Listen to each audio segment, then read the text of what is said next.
Mister किंशु, आपने क्या देखा है? मैंने फायर कल्याण देखा है, मतलब फायर ड्रैगन। फायर ड्रैगन, ये तो लेजेंड गॉड बीस है ना? ये यहाँ पर क्या कर रहा है? क्या ये वाकई ही यहीं पर मौजूद है? मिस्टर मेट, ये गॉड बीस नहीं है, ये इमोर्टल दुनिया से आया है। मैंने सुना था कि इमोर्टल दुनिया से कुछ बीस जमीन की तरफ सफर करेंगे। मुझे लगता है कि ये गरा इस बीस ने ही बनाया है। आपका मतलब है कि ये फायर बीस हज़ारों साल पहले यहाँ ज़मीन पर आ गया था? हाँ, आप सही हैं। लेकिन किंशु, ये पिछले 1000 सालों से इस गरे में क्यों पड़ा रहा? अच्छा सवाल किया मिस्टर मेट। इस बीस की जितनी कल्टीवेशन है, आम इंसान हथियारों के साथ इसका कुछ भी इंसान नहीं बचा सकते। इस ड्रैगन की यहाँ ठहरने की वजह ये थी कि इमोर्टल वर्ल्ड का एक कल्टीवेशन करने वाला शख्स इसके साथ आया था। मैंने यहाँ पर इमोर्टल वर्ल्ड की चीज़ों को महसूस किया जो शख्स गार में छोड़ गया था, और मैंने ये भी मालूम किया कि इस गरे में इतनी कच्ची धागे और जड़ी बूटियाँ क्यों हैं। मिस्टर किंशु, आपके कहने का मतलब है कि कोई शख्स कल्टीवेशन करने वाला यहाँ पर ठहरा था? यहाँ पर जो कच्चे धागे और जड़ी बूटियाँ हैं वो इमोर्टल वर्ल्ड से लेकर आया था। इसने इस गरे के लाटे से फ़ायदा उठाया और इसने अपनी हुकूमत यहाँ पर कायम की। इसको पता था कि यहाँ पर कोई नहीं आता हो, इसने अपने चारों पासे पावर फैला दी। अब मैं समझ गया हूँ कि आपने मुझे इन घाटों को हाथ ना लगाने को क्यों कहा। ये पूछने के लिए माजरत मिस्टर किंशु, आप अपनी मौजूदा कातर के साथ क्या इसको हरा सकते हैं? सच पूछो तो मुझे यकीन नहीं है। किंशु कहता है, कच्चे घाटों के लिए मैंने इसको छोड़ दिया, लेकिन जो कल्टीवेशन करने वाला शख्स यहाँ पर चेहरे छोड़ गया है, मुझे वो किसी भी हालत में हासिल करनी है, चाहे मुझे इसके लिए इससे फैट ही क्यों ना करनी पड़े। मिस्टर किंशु, इसने क्या छोड़ा है? इस ड्रैगन के सामने जो ये दो कुत्ते पड़े हैं, ये इमोर्टल वर्ल्ड से आए हैं, और इनमें से एक कुत्ता नीचे जो गरे में जितनी वेद कच्चे धागे और जड़ी बूटियाँ हैं उनसे भी ज़्यादा कीमती है। मिस्टर किंशु, मुझे आपकी मदद के लिए क्या करना चाहिए? कुछ भी नहीं, आप बस यहाँ खड़े होकर मेरा इंतज़ार करें। मैं अपनी स्पीड पर इकमात कर रहा हूँ कि शायद ये हो जाए। हमें 15 मिनट बाद का सीन दिखाया जाता है। मिस्टर मीर कहते हैं कि किंशु कहता है कि मैं 5 मिनट में तुम्हारे पास आ जाऊंगा। गार में जाने से पहले मिस्टर मीर से कहा था, आप मेरा गार के मुंह पर इंतजार करें। जब मैं वो सोने के पत्थर आपके पास लेकर आऊंगा, आप इसको लेकर पहाड़ के नीचे भाग जाना। और मैं इस एरिया से अभी बाहर नहीं निकल सकता, लेकिन यकीनी तौर पर मैं इस पहाड़ से ज़्यादा दूर नहीं। अगर मैं 20 मिनट के बाद बाहर नहीं आता तो बराए करम आप मेरे बैल चले जाइए। मिस्टर मीत कहते हैं कि किंशु इमोर्टल दुनिया के बारे में बहुत कुछ जानता है। मुझे लगता है किंशु की असली शनाख्त इसके साथ कोई ना कोई लिंक है। इमोर्टल दुनिया में पहुंचने के लिए कल्टीवेशन लाजमी है। मुझे लगता है वो आपकी सारे वाक़ये असल में हैं। किंशु कहता है कि ये ग्रेटन सेम लेवल पर है जब मैंने इमोर्टल वर्ल्ड में माउंटेन बीस तो हराया था, लेकिन अब जो मेरी कल्टीवेशन है वो इतनी अच्छी नहीं है जितनी पहले हुआ करती थी। लेकिन मैं अपनी कल्टीवेशन से जो मैंने लेवल हासिल किया उसको शैतान में चेंज कर सकता हूँ। मुझे लगता है कि ये शैतानी पावर मुझे मौत के करीब नहीं लेकर जाएगी।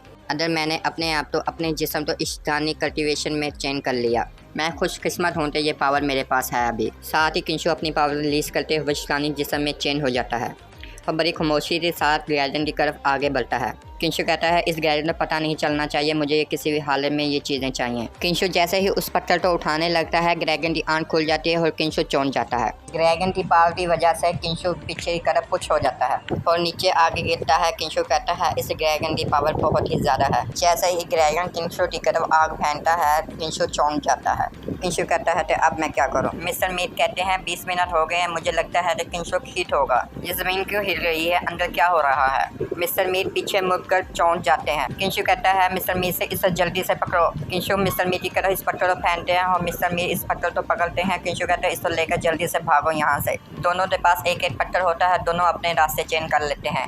मिस्टर मीर ये देख कर चौंक जाते हैं। ड्रैगन मिस्टर किंशु के पीछे होता है और किंशु के ऊपर हमला कर देता है। वो मिस्टर मीर कहते हैं, डैमेज, इसने किंशु के ऊपर हमला कर दिया, अब मैं क्या करूँ? किंशु अपनी पावर को रिलीज करते हुए इस हमले को नलीफाई कर देता है और पीछे मुड़कर ग्रैजन की तरफ देखता है। ग्रैजन भी कहता है, मेरे हमले का इस पर कुछ असर नहीं हुआ। फिर दोबारा किंशु और ड्रैगन एक दूसरे पर हमला करते हैं। किंशु अपनी पूरी पावर रिलीज करते हुए ड्रैगन के ऊपर हमला कर देता है। जैसे ही किंशु और ड्रैगन को लगता है इस जोरदार घुमाता होता है, वहाँ पर धुआं ही धुआं हो जाता है। मिस्टर मीर कहते हैं, किंशु और लाइट आप ठीक हैं क्या? जैसे ही धुआं उठता है हमें दोनों दिखाए जाते हैं, साथ ही ड्रैगन का फ्रेम गैप हो जाता है। ड्रैगन समझ जाता है कि मैं हार चुका हूँ, इसलिए वो चुपचाप वहाँ से चला जाता है। किंशु भी अपनी नॉर्मल फॉर्म में आ जाता है। जैसे ही किंशु नीचे गिरने वाला होता है, मिस्टर मीर आके इसको पकड़ लेते हैं। मिस्टर किंशु, क्या आप ठीक हैं? किंशु की कादर नाकाबिल यकीन थी।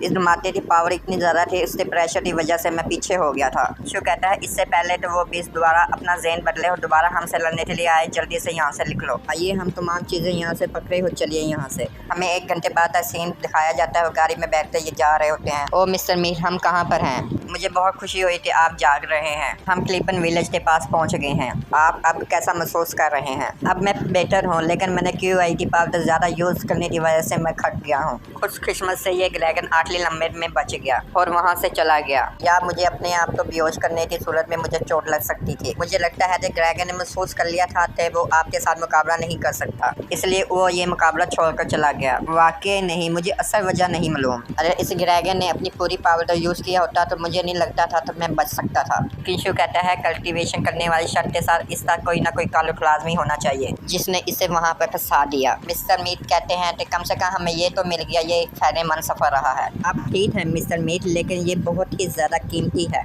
ये इमोर्टल वर्ल्ड में भी बहुत कीमती है। इस इतवार और इस कबूत के बारे में क्या ख्याल है?